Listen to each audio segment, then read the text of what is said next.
Cubans all over the world have participated in the country's electoral process. They have been voting in a referendum on Cuba's new constitution, which was approved in December. The Special Electoral Commission of Foreign Affairs reported that it has successfully completed voting abroad in 95 countries, which includes most of the polling stations located in Asia, Africa, the Middle East, Europe, and some of America. Cubans on the Caribbean island are set to vote Sunday 24th in order to ratify the new constitution. The Cuban Revolutionary Armed Forces have expressed their total support for Venezuela and its government in the battle they're facing against diverse international forces led by the United States. At a military event on Saturday, citizens and soldiers from the Caribbean nation committed their support for Venezuela against attacks on the Latin American country. They also expressed their support in facing threats to peace and regional stability. Meeting at Táchira city on the border between Colombia and Venezuela, citizens from the two countries share a symbolic embrace. On Simón Bolívar Bridge, people met to call for peace in rejection of the United States intervention.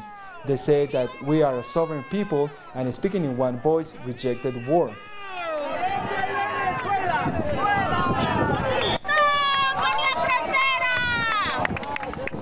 In commemoration of the Geneva Convention, the President of Venezuela reconfirmed the country's sovereignty over disputed territory.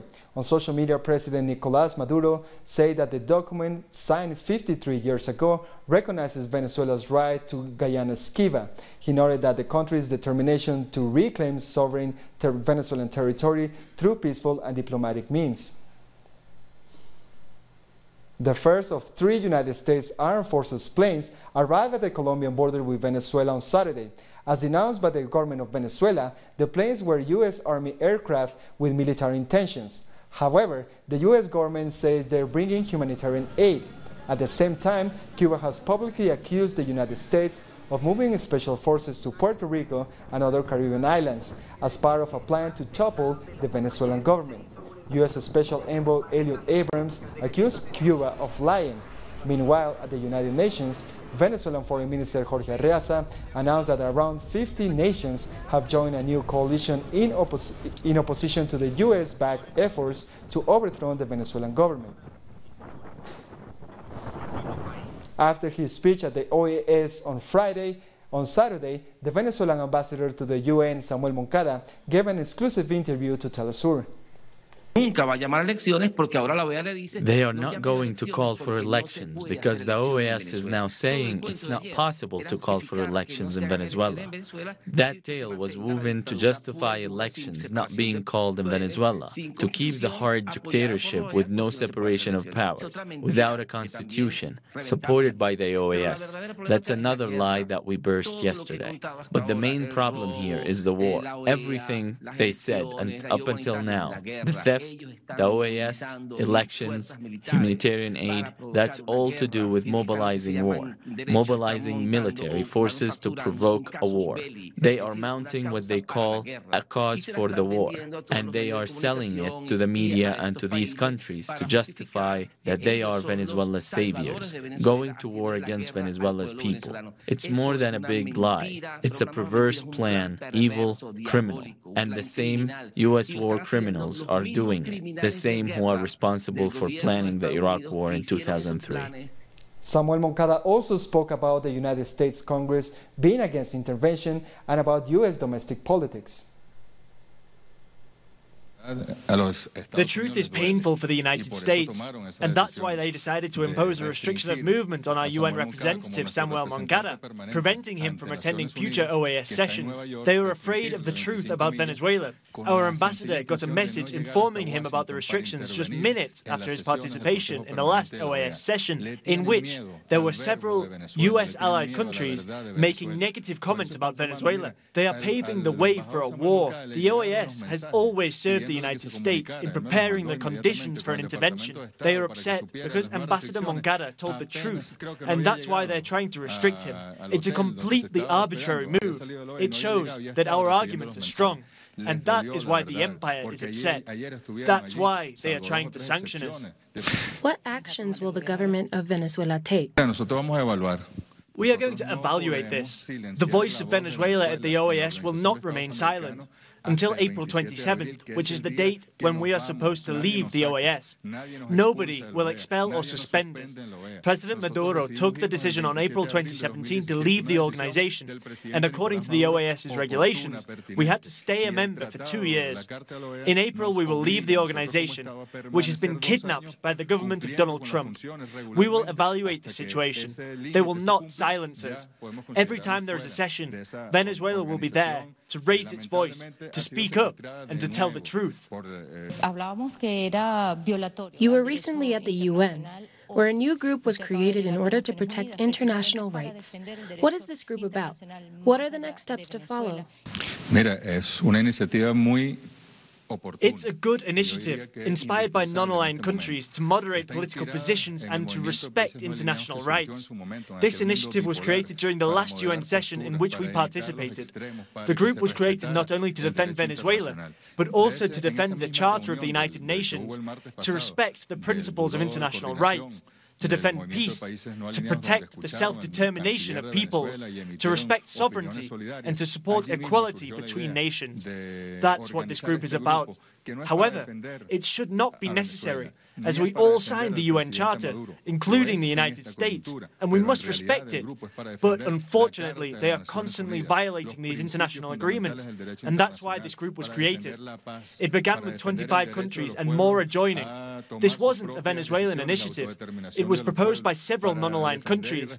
I'm happy about this collective reaction, because when US hegemony and unilateralism tries to destroy international rights and provoke a war, like in the case of Venezuela, that is when multilateralism and solidarity stands up to stop the beast.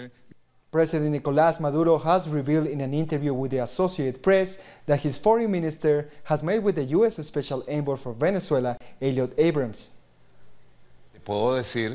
I can tell you that we have had 2 meetings already with Mr. Elliot Abrams in New York.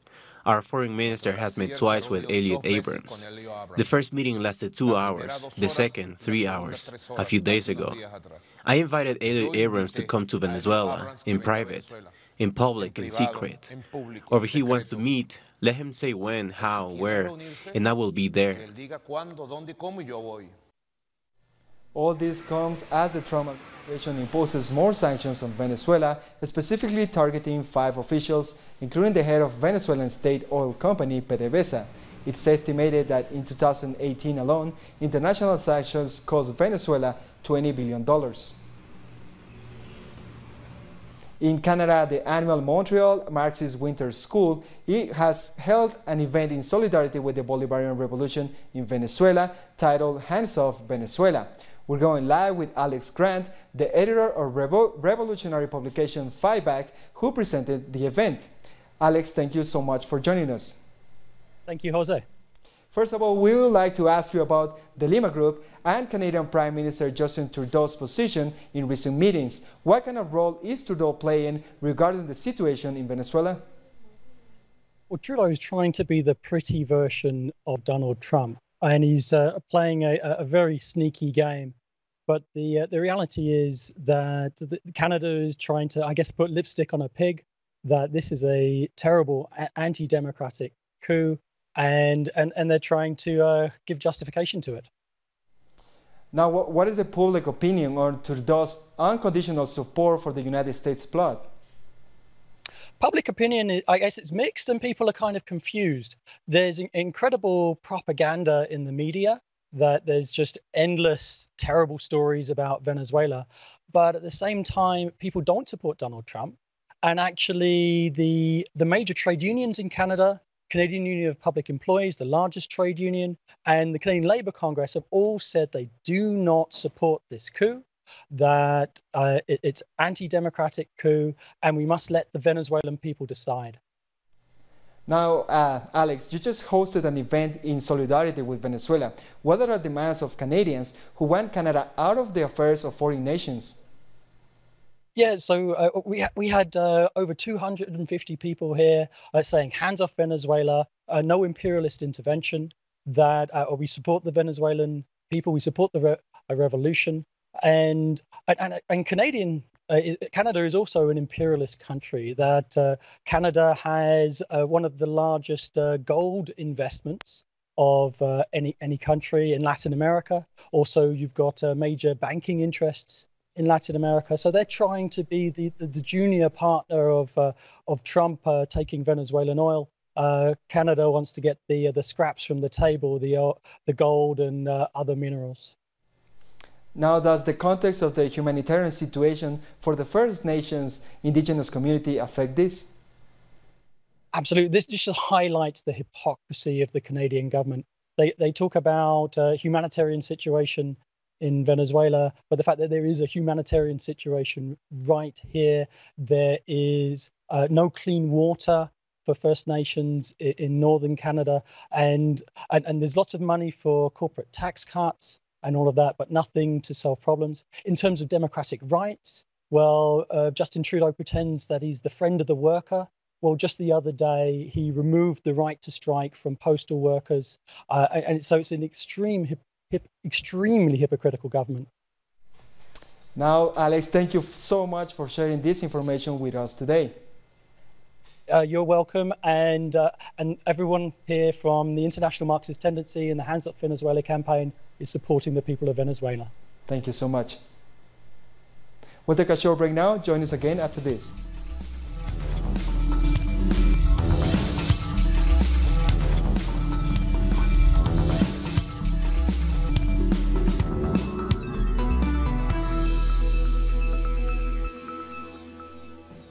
Welcome back.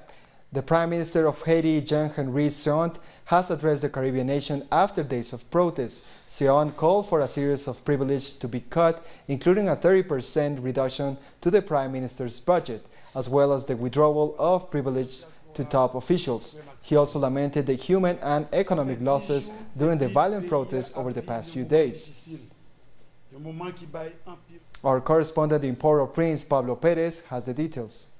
It's been a calm morning here in Port-au-Prince after the Prime Minister Jean-Henri Seant addressed the nation, making several announcements, which includes a reduction in the Office of the Prime Minister's budget, an effort to eliminate corruption, and new commercial agreements with businessmen in order to lower the prices of basic goods. He said Haiti's problems are rooted in inequality and decades of bad governance. He argued that the only way out of the crisis is dialogue.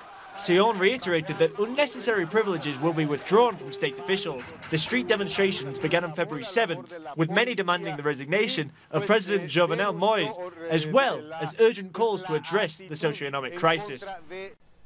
We thank Pablo for that report. Former Brazilian President Luiz Inácio Lula da Silva has received a new warning from the Brazilian judiciary on Saturday. The PT leader published the notification and his answer written by hand on social media. Lula was prevented from participating in the latest general elections. He said he didn't recognize the legitimacy of his sentence, saying, "I'm innocent, so I will appeal." Brazilian President Jair Bolsonaro has frozen funding for housing for social movements. Our correspondent in Sao Paulo, Brian Meir, has more. 7 million Brazilian families currently live in substandard housing, often in dangerous conditions. For years, the Workers' Party governments provided subsidized financing and technical support for social movements to manage their own housing construction. In one of these projects on the outskirts of São Paulo, Adriana Santos tells of the time President Lula visited the building site and ordered the architects to make an adaptation. Lula laughed and said, "Why aren't there balconies? Since 70% of the owners are women, there have to be balconies so that when the husband comes home drunk, their wives can make them sleep outside." That's Lula for you. He says those kind of things, and it was wonderful. Now the biggest and last social housing project that was authorized in the final days of Dilma Rousseff's term is nearing completion. Social movement activists from Brasilândia Favela in São Paulo volunteered their labor 1 day a week for 3 years. And once they move into the 54 square meter units, they will pay around $30 a month for 10 years to gain ownership. But now the Bolsonaro government has frozen all future funding for housing movements and is trying to pass legislation to classify them as terrorist groups. Donizete Fernandes is the São Paulo director of the National Popular Housing Union. Civil society has to organize to gain its rights. And if we push for our rights and we have a president and his managers who call us terrorists, we'll be terrorists then. What's the problem? In the Brazilian Constitution, we can do our things and pay our penalties. But as long as there's still one homeless person, we're going to fight. whether it's occupying land or fighting for projects like this one. But they can't really call us terrorists. The terrorists are the ones allowing people to die of hunger. The terrorists are the ones selling off Brazil. Brian Mir, Telesur, São Paulo. Mexicans have criticized United States President Donald Trump's plans to build a wall on their country's border with the U.S., describing it as ineffective and politically disastrous. People in Ciudad Juárez, Mexico, think that the wall won't stop migrants. They also question Trump's categorization of immigration as a national emergency, as well as his use of military funds for a non-military project. There is already a wall. Well, there are 3, I think, and they have never stopped me. I don't think that a new wall will stop anyone. It's just a new speech. It is a waste of money, because the money could be used for other things, in other areas. A demonstration was called in Argentina in support of Venezuela on Saturday. Our correspondent in Buenos Aires, Edgardo Esteban, was there. More than 30 youth organizations, among them political parties, social movements and cultural centers, are taking a starring role in an activity outside the Venezuelan embassy in Buenos Aires, the capital of Argentina. The event has musical concert, wall painting, and young people are attending and showing their support for Nicolas Maduro's government and the process of transformation that Venezuela is going through. They also reject the intervention of the United States in the region and support peace. A big concert is planned with the music and words of young social leaders showing support outside the Venezuelan embassy in the capital of Argentina. We thank Edgardo for that report. It is time for a second break. We'll be back in a minute.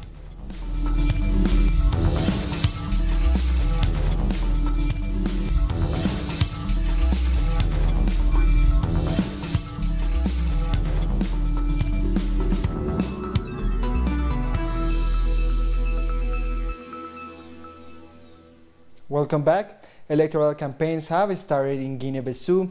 Legislative elections are due to be held on March 10th. The country has been locked in a political standoff since President José Mario Vaz sacked his prime minister in 2015. Elections were delayed after previously being scheduled for November 18th. We are going to choose whoever is the best for everyone, so they can govern us, whoever will value us. We don't want to go through what we have already been through again. The new head of the United Nations Observer Mission has met with representatives of the Saudi-backed government and Houthi rebels in Yemen. Retired Danish General Michael Lollesgaard took over the role at the end of January. The UN is hopeful of establishing a lasting peace in the war-torn country. Protesters have marched in Malawi, voicing their concern after a 14-year-old albino boy was kidnapped. Some people in Malawi believe that albino body parts can bring good luck and wealth if it is used in so-called magic potions. 26 Malawian albinos have been killed and over 100 injured since 2013. Malawian president has condemned attacks on people with albinism. I am worried about my daughter Faye, who also has albinism. I don't know how I'm going to protect her. I'm really worried. Now to Nigeria. Hours before elections began, the Electoral Commission has postponed elections to be held on Saturday, February 16. In a press briefing, the Independent National Election Commission chairman said presidential and National Assembly elections have been pushed to February 23rd, while Governor, Assembly and Council elections will be held on March 9th. The Commission cited a lack of preparation as the reason for the postponement.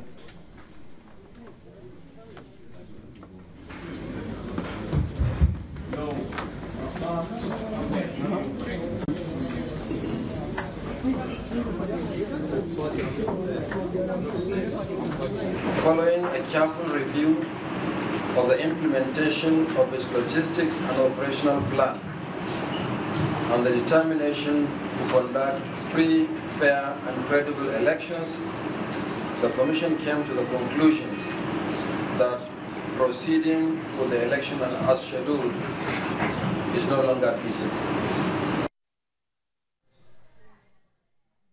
The Spanish government has started the process of exhuming the remains of military dictator Francisco Franco. Franco is currently buried in the Valley of the Fallen, a state-found monument built under his rule. The government has asked his family to take ownership of his remains while they decide on where to rebury him, which must be within 15 days. On Saturday, thousands of people have protested against the NATO Security Conference taking place in Munich, Germany. Demonstrators are protesting for peace and disarmament. They argue wars waged by countries like the United States and its allies have caused major ecological destruction and suffering. Speaking at conference, former U.S. Secretary of State John Kerry condemned President Trump for his approach to Venezuela as well as his position on climate change.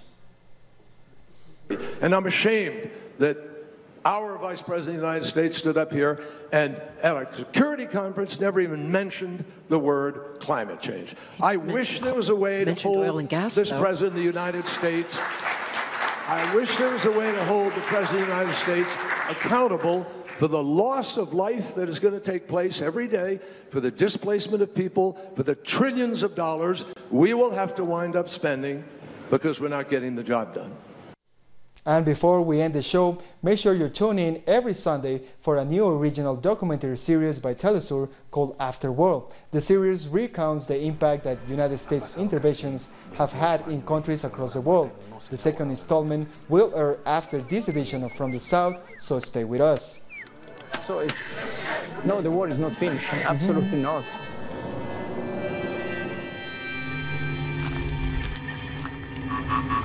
So they can try this book and then they cancel it.